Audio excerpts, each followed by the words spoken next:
Assalamualaikum warahmatullahi wabarakatuh. Salam sejahtera untuk kita semua. Shalom. Om Swastiastu, Namo Buddhaya, salam kebajikan. Rahayu, Rahayu.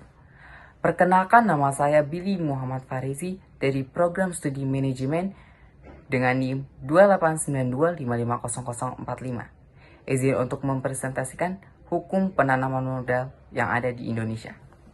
Pertama, pendahuluan. Pada dasarnya bangsa Indonesia memiliki potensi besar untuk melakukan kegiatan investasi. Namun, di antara potensi besar tersebut, terdapat juga beberapa kendala dan kelemahan dalam menarik investasi, khususnya investasi langsung, yaitu yang pertama, kurang terampilnya tenaga kerja yang ada, birokrasi yang kadang-kadang terlalu panjang dan dapat membengkakkan biaya awal dan operasional. Yang kedua, stabilitas keamanan yang kurang stabil sejak beberapa tahun terakhir, sejak 1997. Yang ketiga, kebijakan yang seringkali berubah-ubah. Yang keempat, kurang adanya kepastian hukum. Yang kelima, mekanisme penyelesaian sengketa yang kurang kredibel sehingga kurang menguntungkan investor. Dan yang keenam, kurang adanya transparansi dan lain-lain. Dengan adanya kondisi tersebut, di atas mengakibatkan para investor terutama asing masih menahan diri dan menunggu adanya perkembangan yang lebih favorable untuk memulai atau memperluas investasinya. Sehingga pemerintah perlu mengarahkan kembali iklim investasi, yaitu dengan melakukan pembangunan hukum di bidang investasi, karena hukum pada hakikatnya berfungsi sebagai penjamin dan penegak ketertiban dan keadilan serta penunjang pembaharuan masyarakat ke arah modernisasi. Para investor atau pemilik modal selalu mengutamakan untuk melakukan investasi di negara yang dapat memberikan kepastian hukum dan kepastian berusaha. Hukum merupakan faktor yang sangat penting dalam kaitannya dengan hukum yang diberikan suatu negara bagi kegiatan penanaman modal. Atas dasar alasan-alasan tersebut, untuk penyempurnaan peraturan hukum di bidang penanaman modal demi tercapainya kepastian hukum, maka pada tanggal 26 April 2007 diundangkan UU No. 25 tahun 2007 tentang penanaman modal yang selanjutnya disebut dengan Undang-Undang Penanaman Modal.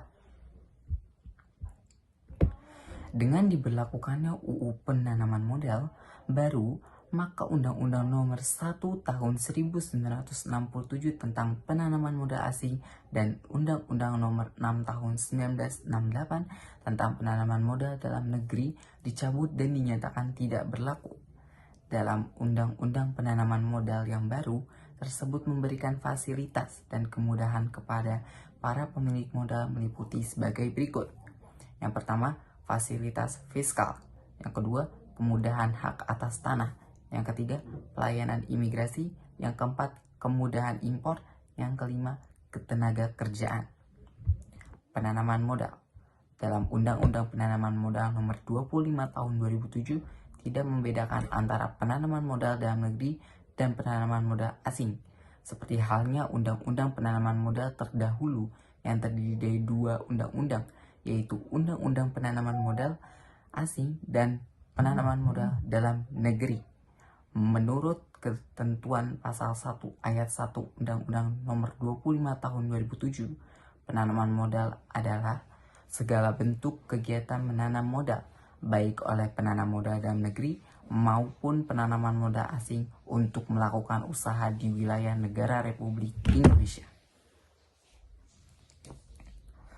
Menurut Undang-Undang PMA, penanaman modal yang melakukan penanaman modal di Indonesia harus dilakukan melalui yang pertama, untuk PMDN dilakukan dalam bentuk badan usaha yang berbadan hukum atau usaha perseorangan. Yang kedua, untuk PMA dilakukan dalam bentuk perseroan terbatas berdasarkan hukum Indonesia dan berkedudukan di Indonesia. Yang ketiga, untuk PMDN dan PMA yang berbentuk perseroan terbatas dilakukan dengan pengambilan bagian saham pada saat pendirian, membeli saham, dan melakukan cara lain sesuai dengan ketentuan peraturan perundang-undangan. Menurut peraturan PP No. 20 tahun 1994 tentang pemilikan saham perusahaan yang didirikan dalam rangka PMA ditetapkan sebagai berikut.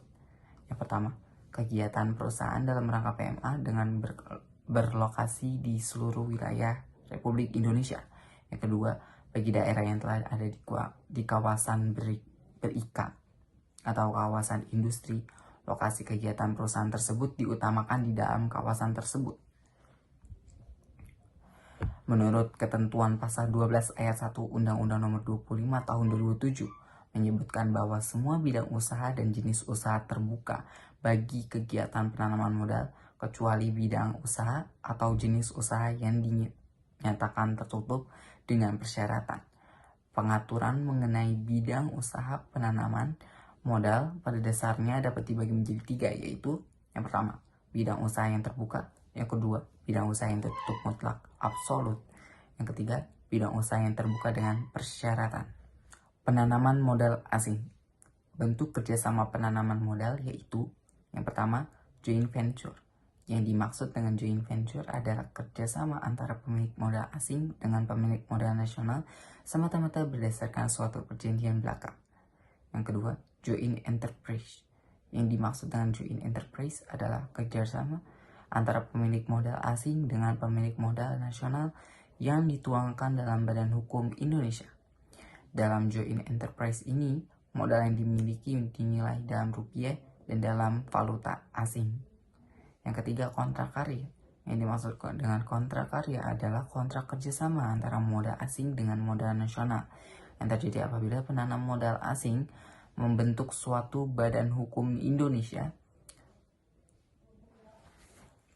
dan hukum ini mengadakan perjanjian kerjasama dengan suatu badan hukum yang mempergunakan modal nasional, khususnya badan usaha milik negara atau BUMN.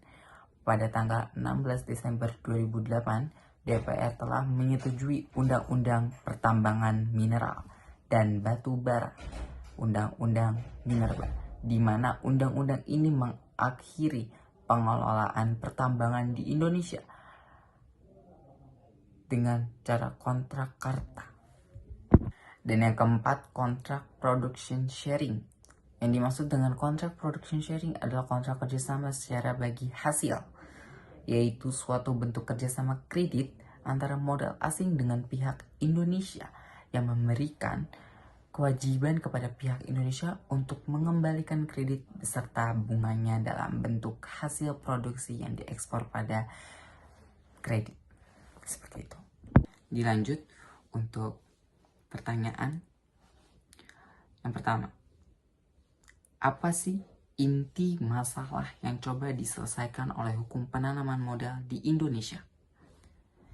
Intinya, hukum penanaman modal berusaha memberi kepastian, perlindungan, dan aturan main bagi semua pihak investor domestik, investor asing, serta negara dan masyarakat. Tanpa kerangka hukum yang jelas, investor ragu menanamkan modal karena risiko perubahan kebijakan, sengketa, atau perlakuan diskriminatif. Dengan kata lain, hukum ini menyeimbangkan dua kepentingan, memaksimalkan arus modal untuk pembangunan sekaligus melindungi kepentingan publik, lingkungan, ketenaga kerjaan, dan kedaulatan ekonomi.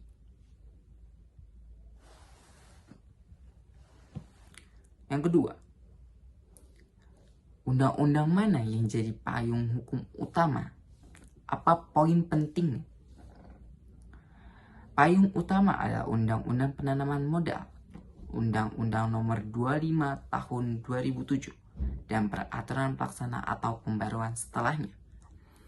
Poin pentingnya, pengaturan PMDN dan PMA, prinsip-prinsip perlakuan yang sama, mekanisme perizinan, insentif, serta kewajiban investor, tanggung jawab sosial, dan lingkungan.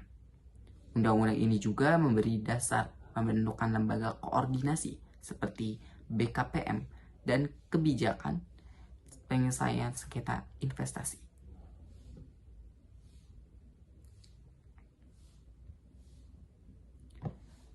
Apa saja prinsip hukum penanaman modal yang paling relevan untuk investor asing?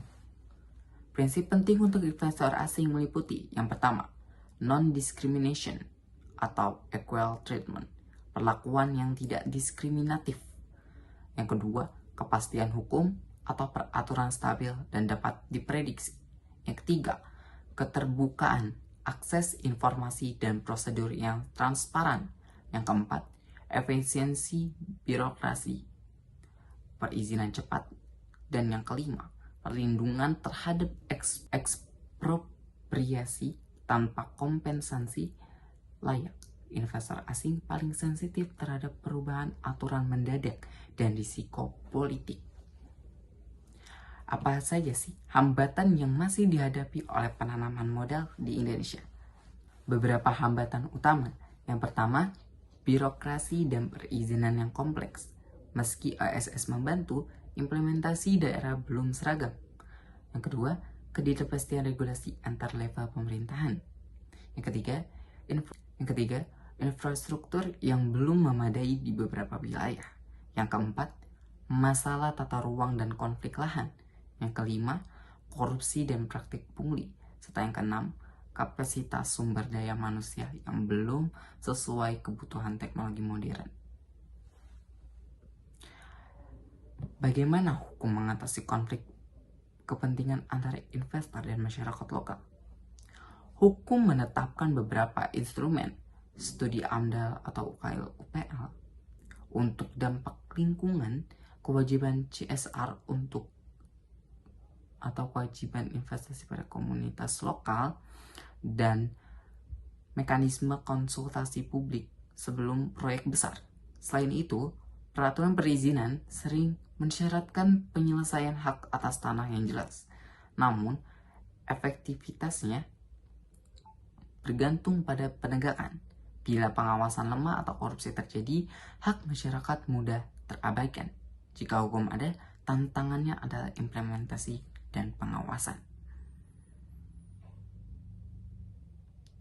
Apa peran dan lembaga seperti BKPM dalam praktik penanaman modal?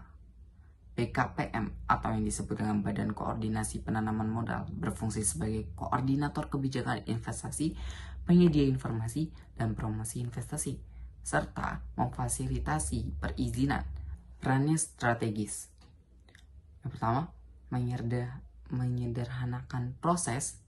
Yang kedua, menarik investor, serta mengawasi realisasi komitmen investasi. Namun, efektivitas BKPM bergantung pada otoritasnya berkoordinasi lintas kementerian dan pemerintah daerah. Jika koordinasi kuat, investasi bisa lebih cepat terrealisasi. Sistem online single submissions atau OSS sering disebut solusi. Sebenarnya efektif atau tidak? OSS adalah langkah yang penting untuk mempermudah perizinan, mengumpulkan berbagai izin dalam satu alur digital. Ia efektif di level konsep karena memangkas waktu dan birokrasi. Tetapi tantangan praktis, integrasi data antar instansi, kesiapan daerah, dan kepatuhan pengguna. Jika salah satu pihak, aparat daerah, belum adaptif, OSS bisa jadi kotak kosong tanpa eksekusi. Jadi, OSS efektif jika didukung koordinasi teknis dan sumber daya manusia yang memadai. Bagaimana perlindungan terhadap ekspropriasi dan perubahan kebijakan? Apa mekanisme hukumnya? Perlindungan biasanya berupa klausul dalam peraturan nasional yang melarang ekspropriasi tanpa kompensasi yang adil. Untuk investor asing, mekanisme tambahan bisa lewat perjanjian investasi bilateral atau yang disebut Bilateral Investment Treaties atau BITS, dan klausul arbitrage internasional, ICIT atau UNCITRAL dalam kontrak investasi. Di tingkat nasional, hukum memberikan jaminan tertentu, tapi jika negara melakukan kebijakan yang merugikan, Penyelesaian bisa lewat arbitrase internasional jika ada klausulnya. Namun, mengandalkan arbitrase internasional mahal dan politis, bukan solusi yang sempurna. Apakah ada trade-off antara keterbukaan investasi dan kedaulatan ekonomi nasional? Ya, keterbukaan meningkatkan modal, teknologi, dan lapangan kerja, tapi bisa menimbulkan risiko dominasi asing di sektor strategis. Pengurasan sumber daya atau pengaruh politik ekonomi asing. Oleh karena itu, negara menerapkan negara kepentingan membatasi atau mengatur kepemilikan asing pada sektor tertentu. Sumber daya alam, sektor strategis, lewat daftar negatif atau aturan sektor. Keseimbangan yang ideal. Buka ruang investasi yang produktif sambil melindungi kepentingan nasional melalui regulasi selektif dan pengawasan efektif.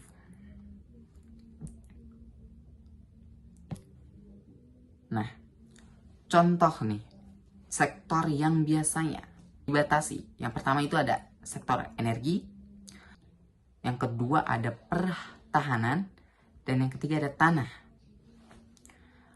Apa indikator bahwa suatu negara berhasil dalam menciptakan iklim investasi yang baik? Indikator praktis. Yang pertama, arus masuk FDI yang stabil dan meningkat. Yang kedua, waktu dan biaya perizinan yang menurun. Yang ketiga, rendahnya tingkat sengketa investasi. Yang keempat, tingkat realisasi investasi terhadap komitmen tinggi. Yang kelima, perbaikan peringkat kemudahan berusaha, ease of doing business. Serta yang keenam, adanya transfer teknologi dan peningkatan kapasitas tenaga kerja lokal.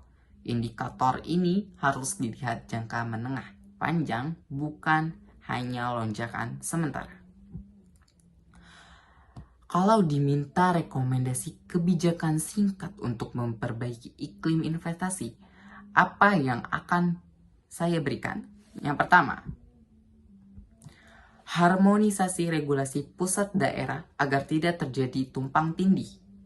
Yang kedua, perkuat implementasi OSS dengan integrasi penuh antar instansi. Yang ketiga, perkuat penegakan hukum dan pengawasan anti korupsi di proses perizinan. Yang keempat, insentif berbasis hasil. Insentif ini untuk hasil yang transfer teknologi dan serap tenaga kerja lokal. Dan yang kelima, perbaiki infrastruktur dan SDM supaya investasi produktif dapat berkembang.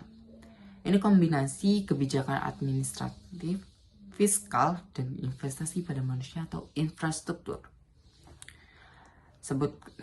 Contoh prioritas jangka pendek dan jangka panjang. Ini akan saya tampilkan ya.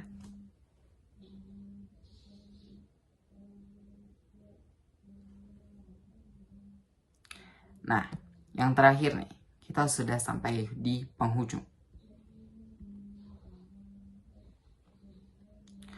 Kalau harus ringkas, apa pesan dan kunci dari materi hukum penanaman modal ini?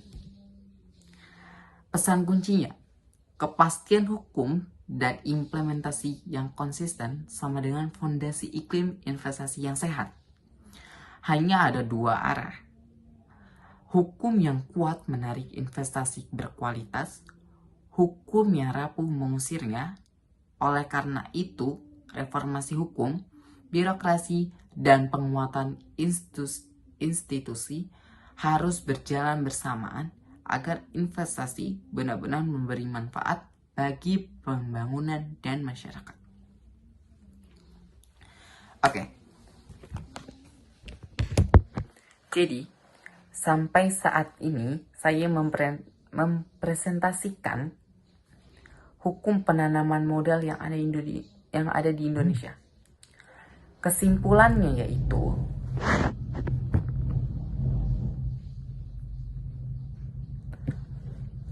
jadi hukum penanaman modal bukan sekedar aturan administratif, Ia adalah instrumen strategis pembangunan.